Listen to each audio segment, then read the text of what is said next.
This is the Elevate Construction Podcast, delivering remarkable content for workers, leaders, and companies in construction wanting to take their next step. Get ready to step out of your comfort zone with Jason Schroeder as he encourages you to do better, live a remarkable life, and expect more. Let's go. Welcome to the Elevate Construction Podcast, where we are trying to change the construction industry for the better, one step at a time. My name is Jason Schroeder, and today's podcast is about training. Here's my favorite quote. You will not rise to the level of your ambitions. You will fall to the level of your training. And I first heard that in a book called Raising Men. I love that book. It was fantastic for my family. It also had a number of absolutely fantastic concepts. So why will you want to listen today? Well, first of all, if you don't want passion, then today isn't your day. I really want to talk about something that I'm passionate about. I don't want to come across overbearing. I don't want to, put off people, but I do want to talk about training in a way that's authentic and authentic to me. So that's what I'm going to do today. So why would you want to listen? If you want a new perspective on training and training within the construction industry, please listen to the rest of this podcast. If you're not like wanting that kind of talk this morning, if you're not wanting passion, if you're not wanting me to kind of talk how I normally talk, and there's any risk of you like falling off as a listener, please just skip to the next podcast. But if you're in for it, let's do this, because I've got some opinions and some thoughts here for us today. So there's a quick story that ties into this quote. Let me say the quote one more time. You will not rise to the level of your ambitions. You will fall to the level of your training. Or you can say, people do not rise to the levels of their ambitions. They fall to the level of their training. Training is the key. It's the strategic advantage. I grew up in a company, and I'll just say their name because they should be applauded for this. Hensel Phelps. I grew up in that company, and I was a finisher, and then I was a field engineer, rodman, field engineer, lead field engineer, worked my way up. I was trained on everything under the sun. I was bought books. I was bought trainings. I was able to do online trainings. Anything that I was needing to do on the job, I was trained for. I was sent to scheduling summits. I was sent to management summits. I was sent to safety training. I was sent to scaffolding training. I was sent to field engineering training. They hired a professor to come out and teach me how to do field engineering. I was trained on Prolog at the time. It took like a couple of days. I was accustomed to taking training. It could be days or even weeks at a time. It is not uncommon for big companies that have their act together like Hensel Phelps to send people to trainings for a long duration of time because they know it's a strategic advantage.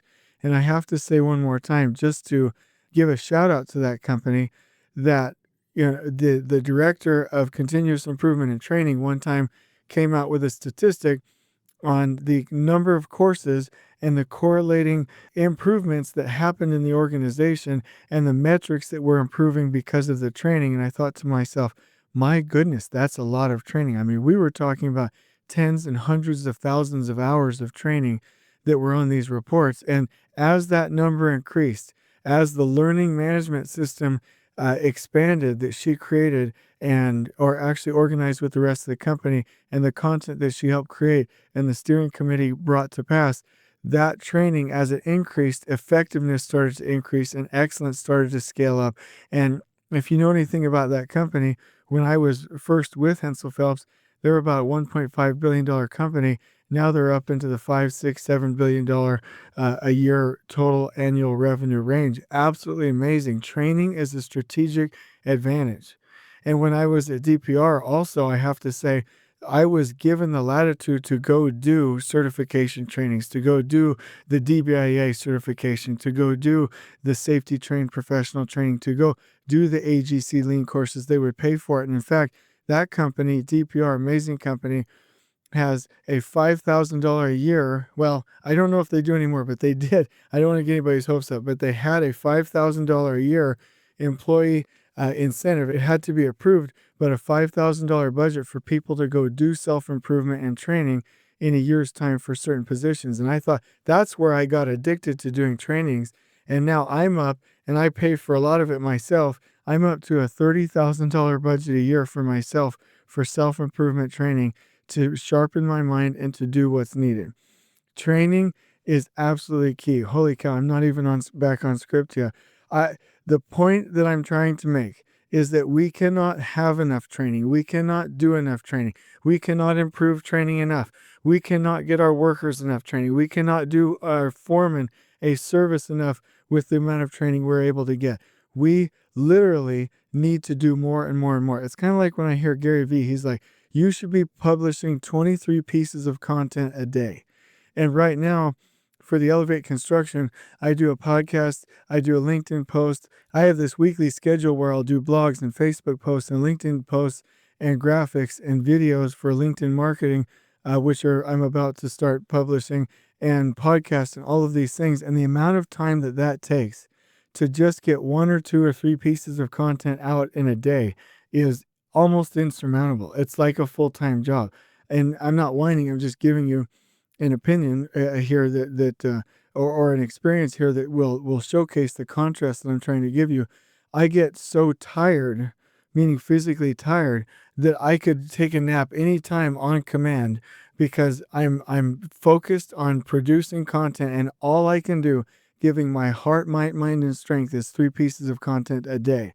And Gary Vee's like, everybody needs to be publishing for, year after year after year after year, 23 pieces of content a day. Some of those are, that's micro content, right?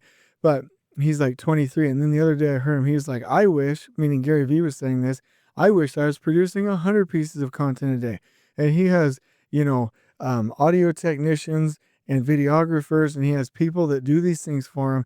And so when I contrast the 1 or 2 pieces of content I'm able to provide or produce a day with his suggestion of 23, and then his personal goal of 100 pieces a day, that's the contrast. I need to do that much more. I need to amp it up that much more. And that's a good analogy or similarity to construction. The amount of training that we're doing right now, we need to double it, quadruple it. We need to times that by 12. We need to times it by 16. We need to do so much more training for workers and foremen and our management positions that I don't even think the comparison from where we are now to where we need to be would be understandable to you or to me. I don't think the dollar amount would be understandable. I don't think that we can comprehend right now how far off we are in producing, providing, and creating and partaking of training in the construction industry to make us better. I just don't think that it's like within my personal realm of comprehension. The other day I interviewed Paul Akers. It was fantastic. And people continue to tell me and give me feedback from that podcast. Oh my gosh, that was amazing. I get phone calls, I get texts. And the main concept he said right there that I loved, and that's also in banished sloppiness, is that there are Japanese companies that will train temporary workers for a month before they get to go out and work on the line. A month. And that's a temporary worker. What do we do with temporary workers? And this is where the ranting, Jason's passionate at times coming through. So if I'm offending you, please let's skip to the next podcast and get into a happier mode. But I'm really frustrated because our temporary workers, most of the time they're not OSHA 10 trained. They don't even know how to put their PPE on, and I'm not making fun of them. I'm saying there's a definite problem in our process, and they come to the project site, go through a 30-minute orientation, and they're supposed to be able to survive in this war ground, this battleground, which is the project site, and not die or get seriously injured, and it's insane. Compare a month to 30 minutes, a month to 30 minutes. So 30 days, 30 minutes. That's staggering. That's a staggering difference. And we have to get our act together in construction. And this is my plea.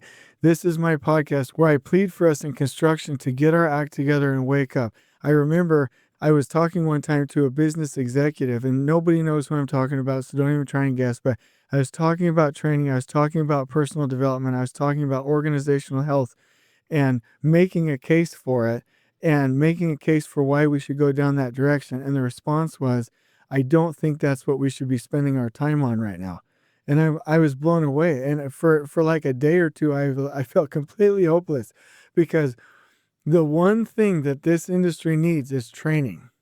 And I'll even do it for free. So if anybody thinks that I'm trying to sell something here or make money, hey, let's get that out of the window. Let's get that off the table here. I literally have hundreds and hundreds of hours of training, this free content podcast. I do this, I pay for it myself. I do it myself, and I literally give it away. And any of the clients that are working with me right now, I'm not asking for money. I give them outlines. I share book outlines with them. We collaborate back and forth. I give them ideas. I visit their office. Like, I'm not trying to profit from this. What I'm literally saying is that the one thing, the one fix that we have, that we need in this industry to apply, the Band-Aid that we need for the wound, the medication that we need for the disease, the cure that we need for the malady is training. And if I go back to my favorite Saturday Night Live skit, I just got to say, I got a fever, and the only cure is more training. Like, anybody who gets that will know that famous Saturday Night Live skit. Like, that's what I'm talking about. The only cure to this is more training. And it's the one thing that nobody wants. It's the one thing that businesses aren't willing to pay for. It's the one thing that people aren't interested in. It's the one thing that people think is useless because we have a nomadic workforce. It's that one thing that you can't sell that I'm having a hard time selling because people don't know that they need it. They don't know that it's a strategic advantage. But I'll get 15 calls a day talking about a new software on how to do last planner, or how to do some kind of virtual construction, or how to automate some kind of system for the project management team. I can't remember what somebody said. I think there's like 385,000 new like technology startups this year. Like, that's insane. That's ridiculous. And we're moving away from training people, starting at the grassroots and developing people's minds. And we're going towards automation and training, trying to fix it, and it will never fix it. And so that's what we need to do. And this is my challenge, and I'll end with this as well. We in the construction industry need to double, quadruple, and just increase exponentially the training that we do for everyone. So let me tell you a quick story. So the other day I was going through the building, and in one of the projects, one specific crew was having difficulty with keeping things clean, keeping things organized.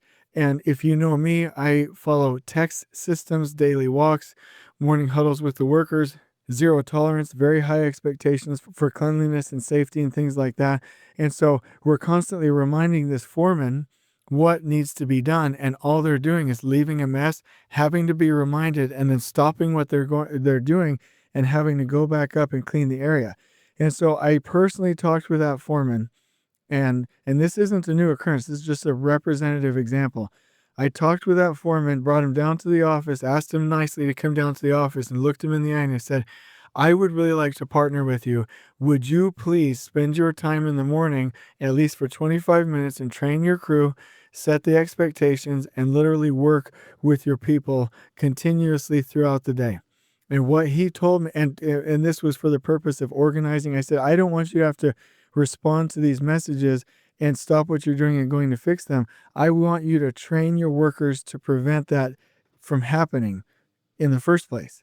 And he looked at me and said, well, the guys should know what they're supposed to do.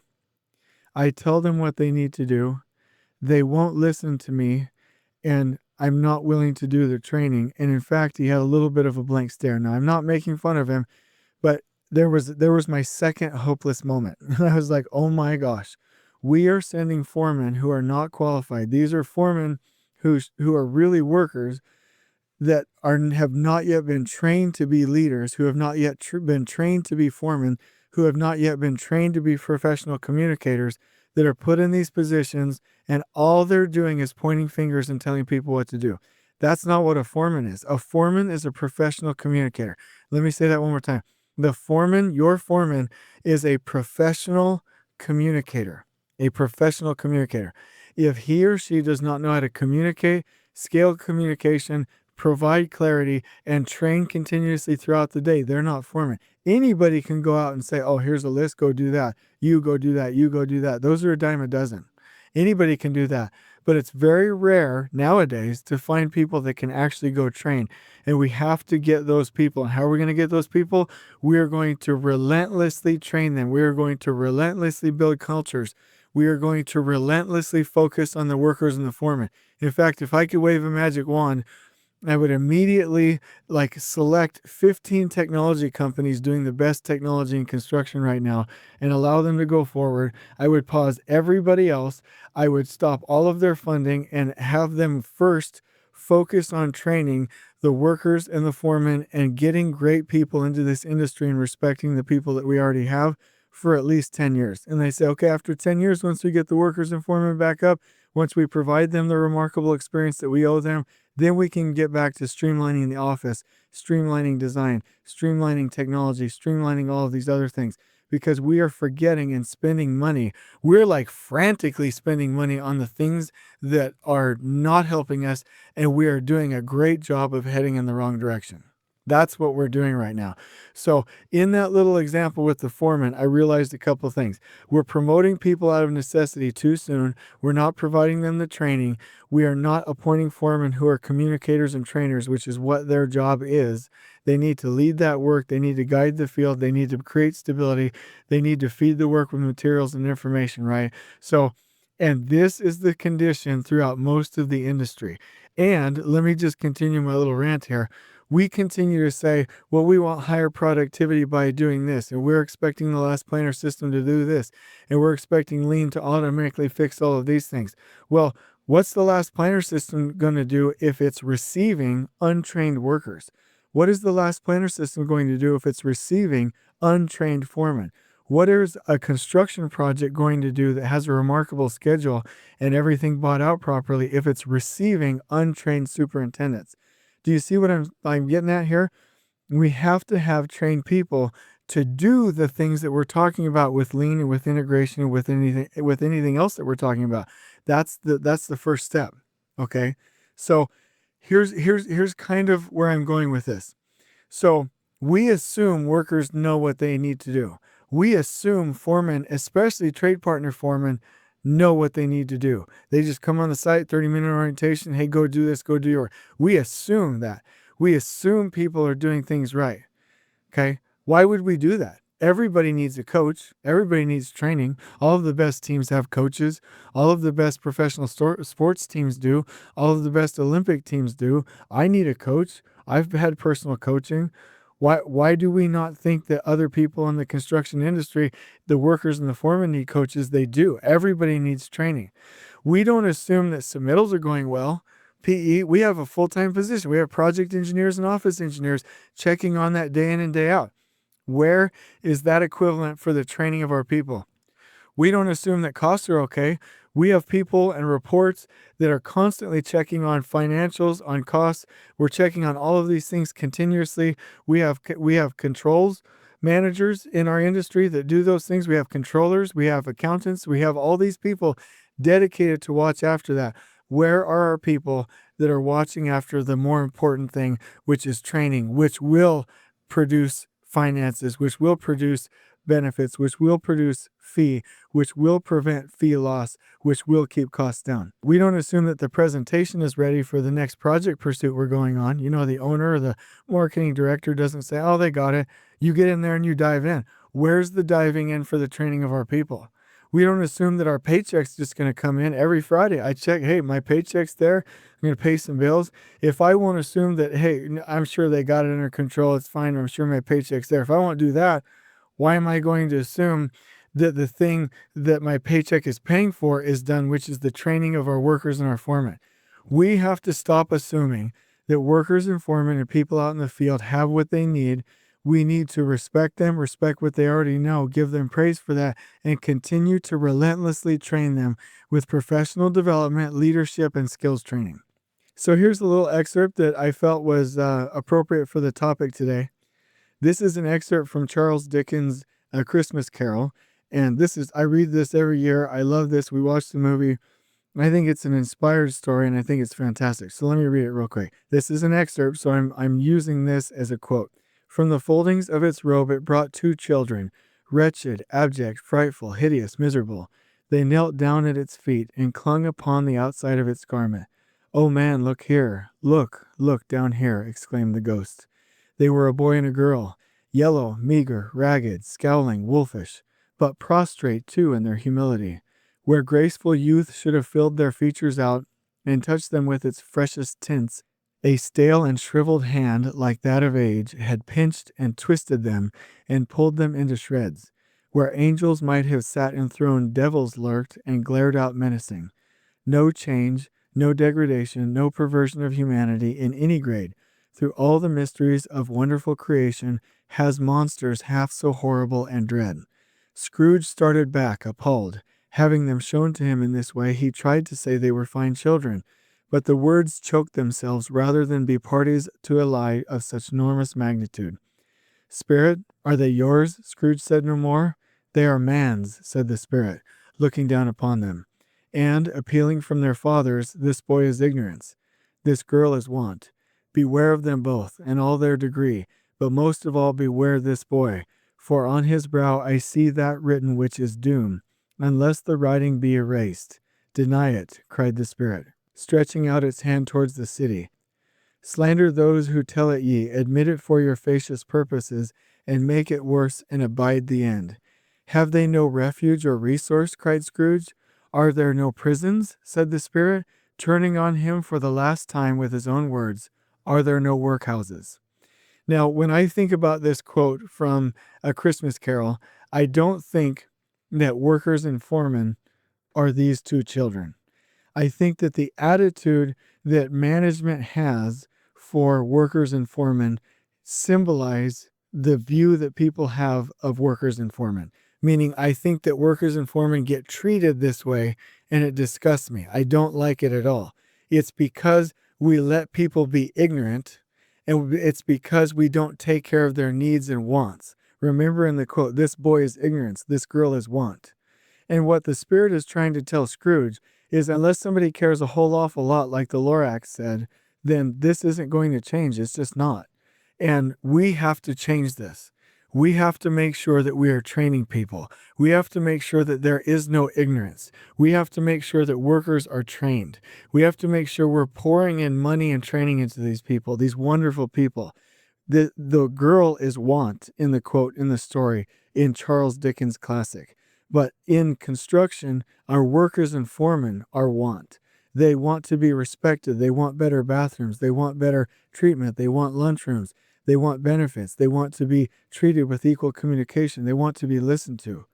I mean, and if anybody disagrees with me that this is the case, then I can prove you anybody wrong right now. Like right now, I've got you with this one thing. Bathrooms. That's it. If somebody says, oh, Jason's a little bit dramatic, in construction, we don't have ignorance and want. Hey, bathrooms, porta potties.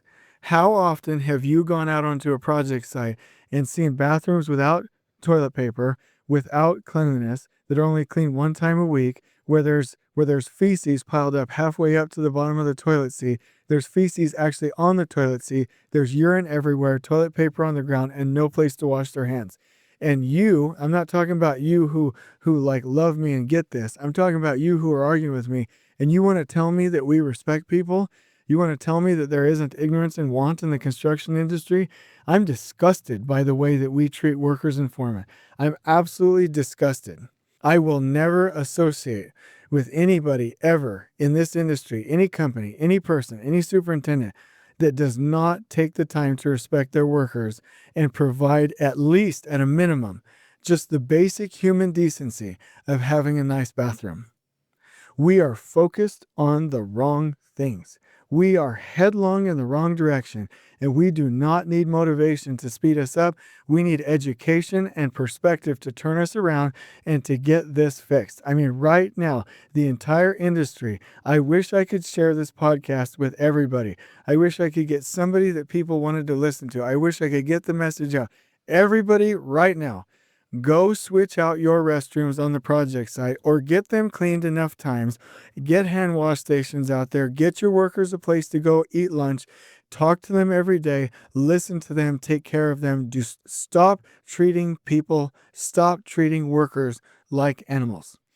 Period. End of story. We have a problem. If somebody's offended in my little podcast here, in my little rant, hey, maybe we weren't a good fit. Maybe we weren't a good fit for this podcast and you're going to stop listening anyway.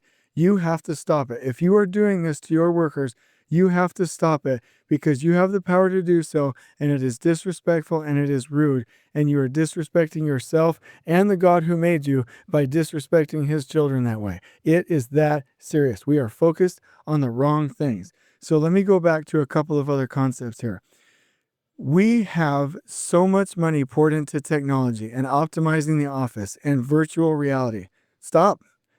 Pause for a minute. Let's get training fixed first. Hey, a couple of you good ones, keep going. Everyone else, you need to stop. We're not going to make construction any better by focusing all of our time and money on this technology. We need to spend some of that money or most of that money on training.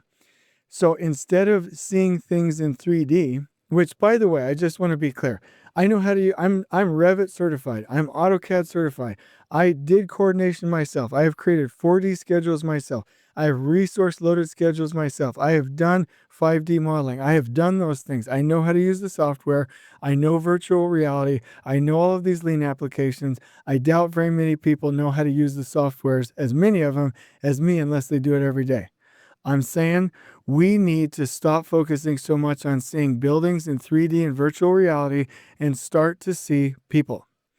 There are people all around, human beings, and get away from our iPhones, get away from our iPads, get away from our project management systems, get away from these things for at least 5 minutes or a day or 10 days or a year or 10 years or whatever amount of time it's going to take for us to start seeing human beings instead of getting addicted to the things that we see on a computer screen.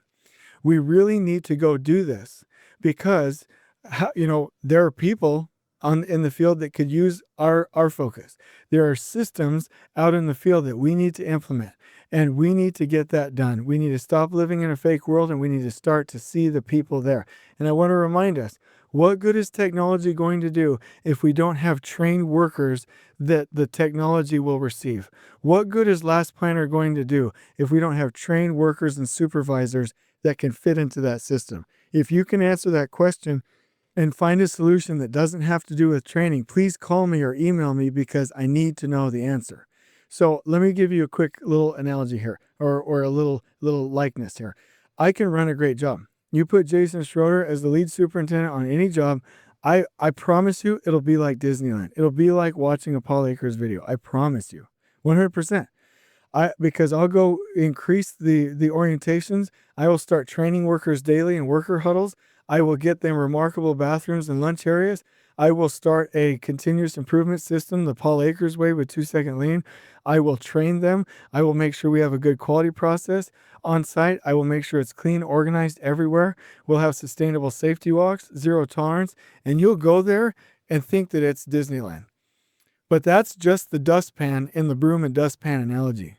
Meaning the workers that come to the job site are in for a real big awakening when they get there, and it's usually a cultural shock because they're not trained, and the only training they're getting is on the job with me. And so our industry needs to have the dustpans, the processes, the quality systems, the lean environments, but we also need the broom sweeping everybody in. It takes the dustpan and the broom to properly pick something up. And if we're trying to pick up workers and elevate them and love them and respect them, we need the training to sweep them in to our systems that are receiving them. I love the dustpan and broom analogy. Now, if you are a trained professional and you're like, Jason, this doesn't apply to me. I'm an awesome, well-trained, meticulous foreman. I am an awesome, well-trained worker. Hey, I love it. Okay, then join me in training people. I'm not saying you're not trained. I'm just saying you and I have both seen workers that are forgotten and ignored and disrespected and not trained to the point that they look like that little boy and girl in Charles Dickens' story. You walk up to them, their hard hats backwards, they don't have safety glasses on, they're all raggedy, they're not wearing they don't even have the right shoes on, and you're like, have you gone through orientation? Well, no, nobody told me. Do you know what you're doing? No, nobody told me. Beautiful human beings that we're just completely ignoring. You and I have seen those people, and we need to help them and bless them. So come with me. Let's do this. Let's do this together. Here's what I'm asking for. This is where we need to get remarkable orientations on projects that aren't just 30 minutes. I'm talking like hour and a half, 2-hour orientations. I'm talking for people who have workers self-perform. I'm talking like a day and a half, 3-day orientations for our workers. I'm talking spend some time with the people that you hire at the beginning to really get them onboarded to your company, your culture, your systems. I'm talking all your employees receive training monthly at a minimum, like monthly, to where it's like project teams should be like, are my guys always at training? I mean, like real quick. So unions and I haven't always gotten along, right? I used to be in the union in Southern California, but I'll tell you what, 15 years ago, the carpenters union in Southern California, and nobody get me in trouble for this, I'm just telling a story. The carpenters union in California, and for the finishers, for the cement masons, I was part of the cement masons union. They would take people for a week at a time and go train them. And we had well-trained carpenters. And the more we get away from that, the more we stop training people, the more we get away from those weekly commitments, the less trained we're going to have people. I don't care if you like unions or not, or this or that or not, or whatever. The one constant, whether you're union or non-union or whatever, is training. We should be training as much as those SoCal Carpenters Union used to train our people. And when they used to take them for a week or 2 weeks at a time and take them through an apprentice program, we should be training people that much. Our workers deserve it. Nobody and no union should have to force that on us, because customers and clients should demand it, and companies should provide that intrinsically to workers because they know it's important already. Okay, the other thing, every contractor should have a checklist or a feature of work board or some kind of quality expectation, some kind of standard work listed for their employees for the tasks that they do. Trades and contractors should make training their number one priority and financial commitment. If you think about it, now here's just a quick analogy. If you're a mid-sized general contractor, or let's say you're a larger general contractor, let's say you're anywhere from $300 million a year in annual revenue to $1.5 billion. You're probably spending anywhere from $600 to $1.2 million a year on your project management system, are you not? 1.2 million. 1.2 million. This is for RFIs and for submittals and for tracking billings and for tracking transmittals and for tracking financials. I love it. Great. Hey, I love it. We have to have it. 1.2 million. And think about how many companies are only spending $50,000 or $100,000 on training. We are backwards and heading in the wrong direction. Okay, so on the project site, here's what I would ask. Here's what I'm asking. This is where we need to get. Every project huddle with all workers every day and train them and form a social group and care about them. Every crew for 25 minutes in the morning, like Paul Akers suggests, do your crew preparation huddle and train your crew 5S, teach them about the 8 wastes, do safety training, train your people every day. In fact, I want to do a little shout out.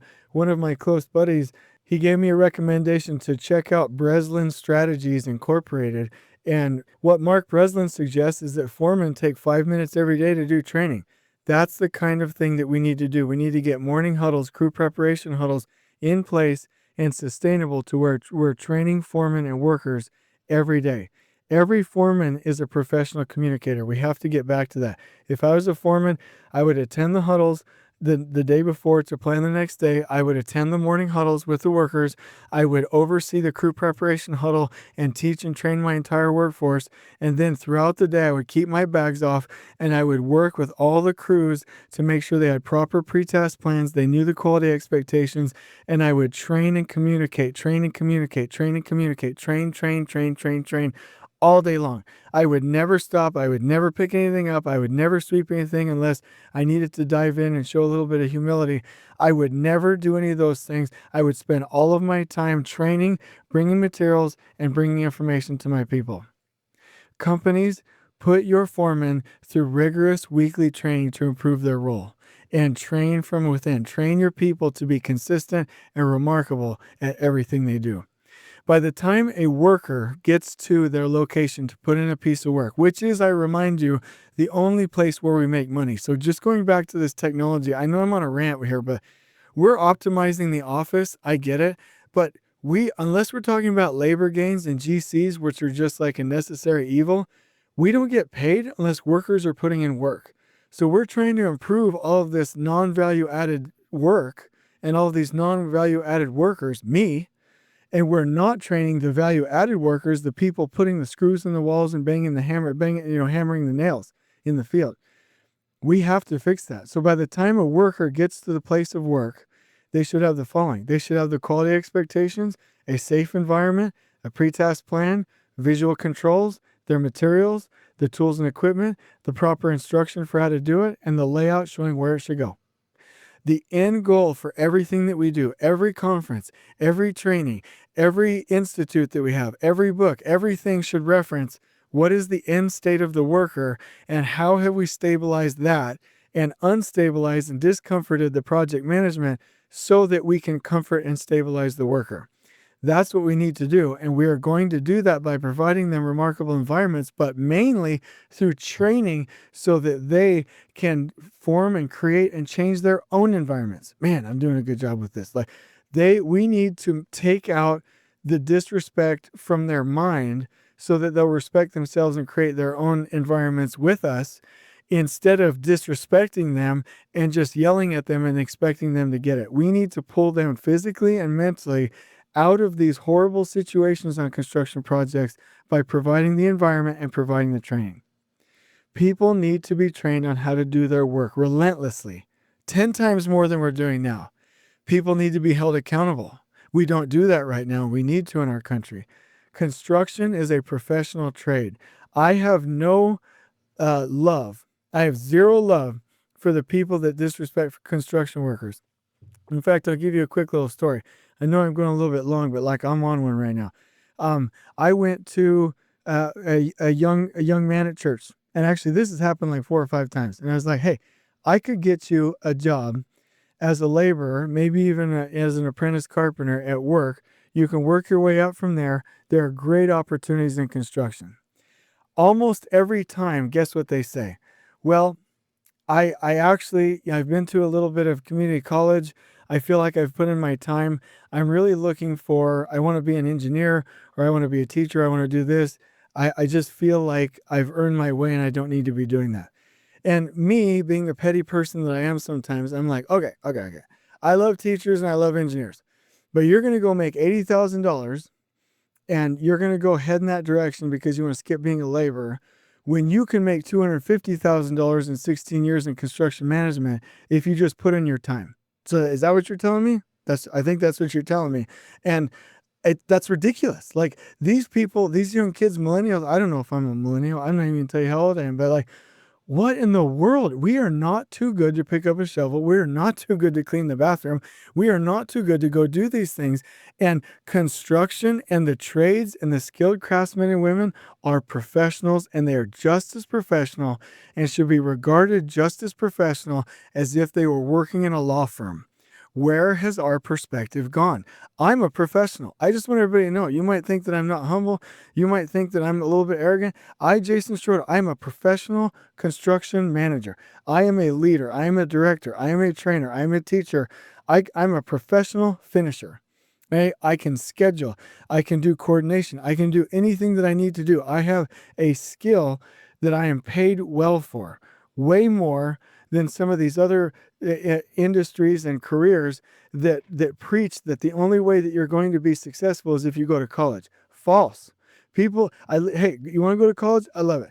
75% of the people that go to a university and get a degree don't find a line of work that fits with their degree. And then of the 25% that did, only half of them like their job.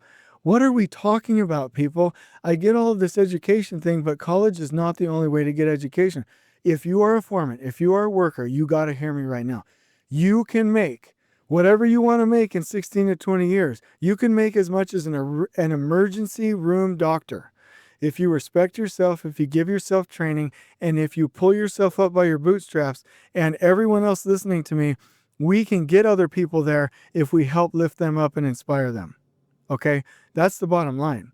So when I was a trade, when I was doing form setting, when I was a finisher, when I was a laborer, we would soap up the sides of the concrete where we're replacing the new slab. We would get Dawn in a bucket and swirl it around with water, and we would soap it up so the concrete didn't adhere to the concrete the day before. And then when we took our brushes and our wire brushes, it wouldn't stain. If we were professionals, we would have everything prepared the day before the placement. We would have visqueen up on the walls. We would have everything detailed out. We would have rebar caps on it. We would do the layout ourselves. We would check as finishers with an automatic level the elevations ourselves. We knew how to tie string. This sounds like a silly thing, but I'm going to do a lean video on it one of these days.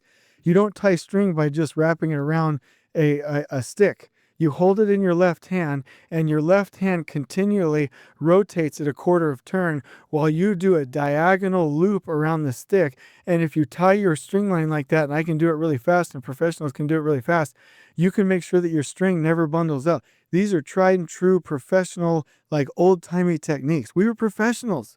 Our danger tape was beautiful. Our areas were clean and organized. We had cut stations that were remarkable. If I had extra time as a laborer or as a carpenter in the trades, I'd go clean the truck. I did not go to college, and I am wildly successful because of learning. And because I respected myself, and because people took the time to respect me. We can do that with anybody. Companies need to double or quadruple or times 10 their training. Foremen need to become the focus of that training. Technology needs to switch to helping people in the field for a little while. Lean needs to constantly advocate the training of our people in addition to the lean systems and tools. People need to stop ignoring and disrespecting workers.